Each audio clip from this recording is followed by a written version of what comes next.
बिस्मिल्लाहिर्रहमानिर्रहीम। अस्सलाम वालेकुम जी। क्या हाल चाल है आप सब लोगों का? उम्मीद है कि सब लोग ठीक ठाक होंगे।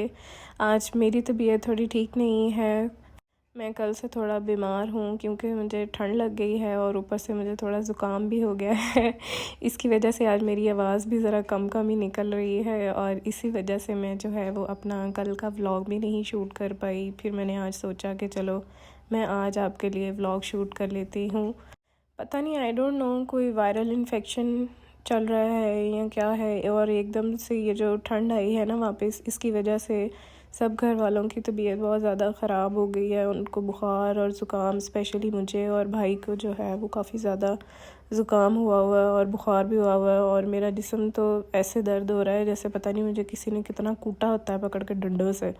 तो ट्रस्ट में मुझे ऐसे फीलिंग्स आ रही हैं जैसे पता नहीं यार मुझे कितना किसी ने मारा है और बहुत ज़ोर ज़ोर से मारा है। बाजू इतने दर्द हो रहे हैं, कमर इतनी ज़्यादा दर्द हो रही है कि समझ नहीं आ रही कि क्या करें। इधर अम्मी ने आज माश की दाल रखी हुई थी तो वो उसकी तैयारी कर रही थी। साथ में उन्होंने दूध बॉयल होने के लिए रखा हुआ था जो कि उन्होंने दही बनाने के लिए बॉयल किया हुआ था। अम्मी हमेशा कहती हैं कि दही को अगर आपने अच्छा चाहते हैं कि अच्छा दही जो है वो आपका बने तो आपने दूध को बहुत ज़्यादा फेंट फेंट के जो है वो बॉयल करना होता है। इससे क्या होता है कि जो दूध में जितना भी पानी वगैरह होता है ना वो ड्राई हो जाता है और आपका दही जो है वो अच्छा जमता है और उसमें पानी नहीं होता। मामा जो हैं वो दाल बहुत ज़्यादा अच्छी बनाती हैं मेरी, क्योंकि पूरी फैमिली में मेरी मम्मा माशाल्लाह कुकिंग के मामले में बहुत ज़्यादा मशहूर हैं, मशहूर व मरूफ़, फेमस। और यार सबको अपनी माओं के हाथ का खाना पसंद होता है। ऑब्वियसली आप सब लोगों को भी बहुत पसंद होगा, मुझे भी बहुत ज़्यादा पसंद है। इधर मेरी ड्यूटी मामा ने लगा दी थी कि तुम दूध फेंटो और मैं इस साइड पे जो है वो दाल को देख लेती हूँ। पहले मामा ने मसाला भून लिया था अच्छी तरह और उसके बाद इसमें माश की दाल डाल दी थी। हमारे घर में यही तरीका है। अगर आप लोगों के घर में कोई नया है तो मुझसे शेयर कर देना, लेकिन खैर आप लोग इस तरीके से भी बना के देखना, बहुत ज़्यादा अच्छी बन जाती है। चलिए जी, मैं आपको बता रही थी कि मेरी तबीयत बहुत ज़्यादा ख़राब है। ट्रस्ट मी, मेरी अभी भी आवाज़ नहीं निकल रही। मैं रुक रुक के बोल रही हूँ क्योंकि बोला नहीं जा रहा है, ऐसे सांस फूल जाता है। थोड़ी थोड़ी देर बाद थोड़ा सा बोल लेती हूँ तो सांस उखड़ने लग जाता है, क्योंकि थोड़ा चेस्ट इन्फेक्शन भी हुआ है और गला भी काफ़ी ज़्यादा ख़राब है। सुबह सहरी के टाइम तो मेरी तबीयत बहुत ज़्यादा ख़राब हो गई थी। मैं यकीन करें 2 ब्लैंकेट लेकर सोई और फिर मुझे इतना ज़्यादा पसीना आया तो फिर शुक्र है अल्लाह का, उसके बाद थोड़ा जिस्म का दर्द ठीक हो गया था, बुखार भी ज़रा उतर गया था, लेकिन उसके बाद दोबारा से वैसे ही हो गया। इसी वजह से कल का व्लॉग भी नहीं मैंने शूट किया। तो आज ज़रा किचन में, कल वैसे हमने फ्राई आइटम्स नहीं बनाई थी क्योंकि सबके गले ख़राब थे। तो आपको पता है रमज़ान है तो जिस दिन ना बने तो उससे अगले दिन फिर कहते हैं नहीं जी आज अब ज़्यादा कुछ बना लीजिएगा, कल कुछ नहीं बना। तो आज जो है वो फिर मम्मा को मैंने कहा कि आप चिकन ले आएँ तो चले हम चिकन बाइट्स बना लेते हैं। पोटैटो बाइट्स भी बोलते हैं इसको।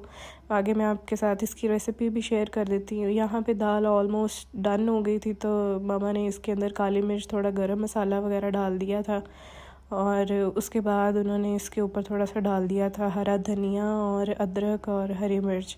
फिर जी दाल को रख दिया था दम पे और 2 मिनट बाद चूल्हा बंद कर दिया था। और जी आप सब लोग बताएं कि आपके कैसे चल रहे हैं रोज़े माशाल्लाह इस दफ़ा ठंडे हो गए हैं।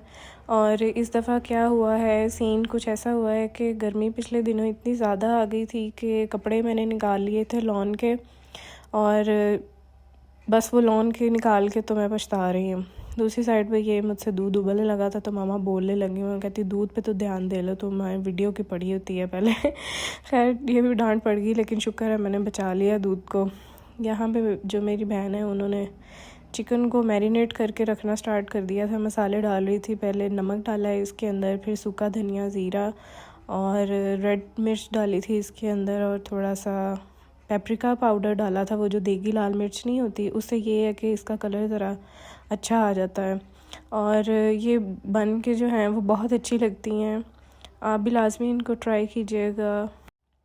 अच्छा, तो मैं आपको बता रही थी कि लॉन के कपड़े निकाल लिए हैं और हुआ ये है कि बारिशें हो गई हैं और मौसम ऐसा हो गया है कि मुझे अब इतनी ज़्यादा ठंड लगती है और तबीयत ख़राब हो गई है मेरी, और अब गर्म कपड़े भी नहीं हैं।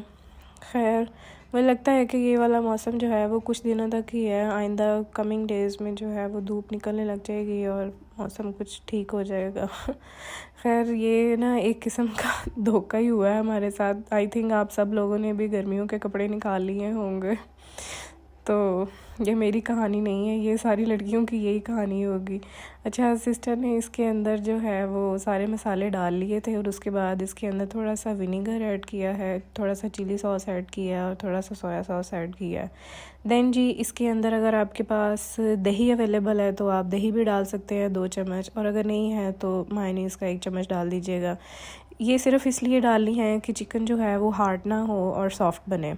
फिर इसके अंदर आपने हस्बे ज़रूरत जितना, यानी कि आपको पसंद हो, अगर कोटिंग ज़्यादा मोटी करनी है तो फिर आप बेसन ज़्यादा डाल लीजिएगा, अगर आप चाहते हैं कि थोड़ी पतली पतली रहे तो फिर आप कम डाल लीजिएगा। और मेरी आवाज़ के लिए यार आज का दिन माजरत। दूसरी साइड पे मैंने अपनी बहन को जो है वो आलू काट के दे दिए थे, ये टूथपिक्स उसने एक साइड पे रख ली थी और यहाँ पे जी वो रेडी कर रही थी। अब हमने आलू के अंदर एक एक चिकन का पीस रखते जाना है और साथ में टूथपिक लगाते जाना है और ये जी रेडी होता जाएगा। और ये रेसिपी मेरी बहन ने ही देखी थी और उसने पहली दफ़ा जब बनाई तो हमें बहुत पसंद आई, तो उसके बाद अब जी हमारे घर में अक्सर ही बनती है।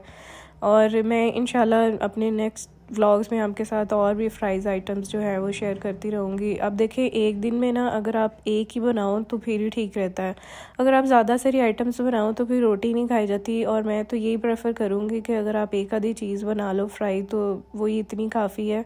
आप रोटी लाजमी खा लिया करें थोड़ी सी, यानी कि आधी चले, आधी तो खा लेता है ना बंदा।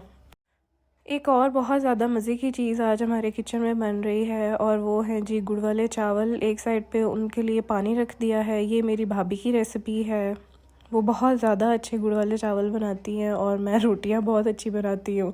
यानी कि हमारे घर में हर बंदा किसी न किसी चीज़ में एक्सपर्ट ज़रूर है माशाल्लाह।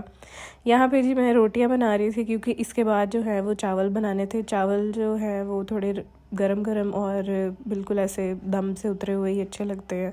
गुड़ वाले चावल बन रहे थे। और दूसरा ये कि मेरी मामा का कहना है कि जब आपको थोड़ा ज़ुकाम हो या आपका गला वगैरह ख़राब हो तो फिर आप गुड़ वाले चावल अगर बनाते हैं तो उनकी जो स्टीम है वो अगर आप लें तो उससे काफ़ी हद तक जो है वो फ़र्क पड़ जाता है। क्योंकि मैं ख़ुद भी डॉक्टर हूँ तो मैं यही प्रेफर करूँगी कि अगर आपको ज़ुकाम होता है या बुखार होता है तो मेडिसिन की बजाय अगर आप स्टीम वगैरह ले लें तो वो आपके लिए ज़्यादा फ़ायदेमंद है। बुखार के लिए तो मेडिसिन है बट फ़्लू के लिए कोई मेडिसिन नहीं है। लोग खाते तो हैं लेकिन हमारे आजकल यहाँ ट्रेंड चला हुआ है कि 3 दिन नहीं खाते दवाई और फिर चौथे दिन खा के तो 2-3 दिन में वैसे ठीक हो जाते हैं और तब तक जो है वो वायरस का साइकिल है वो पूरा हो जाता है। इसलिए प्लीज़ मैं यही रेकमेंड करूँगी कि अगर आपकी तबीयत ख़राब है, अब आपको मेरी आवाज़ से अंदाज़ा हो रहा होगा कि मेरी भी तबीयत बहुत ख़राब है, लेकिन मैं जो है वो मेडिसिन नहीं यूज़ करती। बहुत ज़्यादा प्रॉब्लम हो तो मैं बस पैनाडोल खा लेती हूँ कभी एक बस। और आज मैंने बल्कि जो मेरा भाई है वो सऊदीया से पैनाडोल एक्स्ट्रा उधर वाली लेके आया हुआ था तो आज मैंने वो खाई हैं रोज़ा खोल के। तो यानी कि जिस्म में इतनी ज़्यादा दर्द हो रही थी कि बर्दाश्त ही हो रही थी मुझसे। और जी आप सब लोग सुनाएं कि आप लोगों के रोज़े कैसे चल रहे हैं। मेरे तो शुक्र अल्लाह का बहुत अच्छे चल रहे हैं, बस तबीयत थोड़ी सी ख़राब हो गई है। यहाँ पे जी मेरी भाभी ने गुड़ की चाश जो है वो पहले पका के रख ली थी, उसके बाद ऑयल डाला है कढ़ाई में उसने और चाश अंदर डाल दी है। फिर जितने भी ड्राई फ्रूट्स थे सारे इसमें उसने ऐड किए हैं। साबुत बादाम थे, किशमिश थी, गरी कटी हुई थी, खजूर थी और पिस्ता था और काजू थे, ये सारा कुछ अंदर ऐड कर दिया था। और देसी घी में जो है वो उसने ये चावल बनाए हैं। स्पेशली जो मीठे होते हैं ना, जैसे सूजी का हलवा हो गया या इस तरह के चावल हो गए, जब आप इसको देसी घी में बनाते हैं ना तो बहुत अच्छे बनते हैं। अच्छा जी, जब चाश जो है वो इस स्टेज पे आ जाती है ना तो फिर इसके अंदर तकरीबन 1 कप के करीब जो है, बल्कि नहीं 1 कप से थोड़ा सा कम दूध ऐड किया था भाभी ने और फिर इसको थोड़ा मज़ीद पकाया था। दूसरी साइड पे जो है वो हमारी पोटैटो बाइट्स भी हो रही थी, साथ साथ वो भी चल रही थी और मेरा ज़ुकाम भी साथ साथ ही चल रहा है। आज आवाज़ बड़ी कम निकल रही है मेरी। वैसे रोज़े माशाल्लाह इंसान को कितना कुछ सिखाते हैं और हमें सीखना भी चाहिए, क्योंकि मैं पहले भी आपको कहती हूँ कि रोज़े सिर्फ़ इस चीज़ का नाम नहीं है कि आप लोगों ने सिर्फ भूख प्यास काटनी है, आपने एक दूसरे का एहसास भी करना होता है। यहाँ पे जी चाश पक गई थी और उसके बाद भाभी ने अंदर चावल ऐड कर दिए हैं। पोटैटो बाइट्स के साथ साथ जो हैं वो थोड़े से फ्राइज़ भी आज बनाए थे साथ में, क्योंकि हमारे घर में आज कल एक छोटा बच्चा मेहमान आया हुआ तो उसके लिए तो मम्मा ने कहा कि चलो फ्राइज़ भी बना लेना। और यहाँ पे हमारे गुड़ वाले चावल भी ऑलमोस्ट रेडी हो रहे थे। ये थोड़ा सा बस जैसे ही पक जाएंगे तो इनको हमने दम पे रख देना है। सो जी जिसने अभी तक मेरा चैनल सब्सक्राइब नहीं किया वो चैनल को लाजमी सब्सक्राइब कर लें, because I really need your support. और आप लोगों की सपोर्ट के बिना तो कुछ भी नहीं हो सकता। And thank you so much जिन लोगों ने अभी तक चैनल को बहुत ज़्यादा सपोर्ट किया है, और मेरी तरफ से सबके लिए बहुत ज़्यादा ढेरों दुआएं। और चैनल को लाजमी सब्सक्राइब कर लीजिएगा और बेल आइकन के बटन को भी प्रेस कर लीजिएगा ताकि आपको मेरी वीडियोस देखने के लिए मिलती रहे। आवाज़ बिल्कुल नहीं निकल रही है आज तो। फ्राइज़ भी यहाँ पे ऐड हो गई है और इफ्तारी का टाइम भी बस करीब ही होने वाला था। मैंने आपको पहले रोज़े आई थिंक बताया था। गैस जो है वो बहुत काम ख़राब कर रही है, लेकिन शुक्र है अल्लाह का कि पहले रोज़े तो ऐसा हुआ है, लेकिन उसके बाद ना क्या हुआ कि अब टाइम से जो है वो गैस भेजने स्टार्ट कर दिए उन्होंने, और सारे काम जो हैं वो टाइम से हो जाते हैं। यहाँ पे जी आधा जो चिकन था वो बच गया था, क्योंकि हम 4-5 लोग हैं घर पे, तो जो चिकन रह गया था मैरिनेट किया हुआ वो जी फ्रिज में रख दिया था ताकि कल जो है वो थोड़ी सी और बन जाएंगी, ताकि कल के लिए भी एक चीज़ रेडी रहे, फिर दोबारा नहीं बनाई जाती है ऐसी चीज़ें। रोज़ा रखा होता है वैसे ही। फ्राइज़ यहाँ पे हो रही थी, दूसरी साइड पे चावल भी डन हो गए थे, और उसके बाद जो दाल पकी हुई थी उसको हल्का सा ज़रा दोबारा गर्म कर लिया था और वो मैं बाउल में निकाल रही थी। इसके ऊपर डालने के लिए हरा धनिया और अदरक और मिर्चें वगैरह ऑलरेडी पहले से ही दस्तरखान पे सेट हो गई थी, भेज दिए थे अंदर। बर्तन वगैरह सारे सेट हो गए थे। रोटियां मैंने पहले बना ली थी, साथ में इसके थोड़ा सा हरी चट्टी वाला रायता रेडी कर लिया था। दूसरी साइड पे मेरी बहन ने जो है वो टाइम से चीज़ें रेडी कर ली थी। अब आप लोग ये ना सोचना कि मैं कुछ नहीं बनाती या मैं पता नहीं बस वीडियो ही बनाती रहती हूँ। नहीं, रोटियां मैंने बना ली थी। फ्राई वाली चीज़ें जो है वो छोटी बहन ने बना ली थी, और हांडी मम्मा ने बना ली थी, और भाभी ने जो है वो चावल बना लिए थे। हमारे घर में सब ऐसे ही मिलजुल के काम करते हैं, शुक्र अल्हम्दुलिल्लाह। और होना भी ऐसे ही चाहिए, किसी एक बंदे की जिम्मेदारी नहीं होनी चाहिए कि वो सारे काम करे। और मिल बांट के काम करने से वैसे भी काम एक तो जल्दी हो जाता है और एक बंदे पे बोझ भी नहीं डलता। यहाँ पे दस्तरखान रेडी हो चुका था।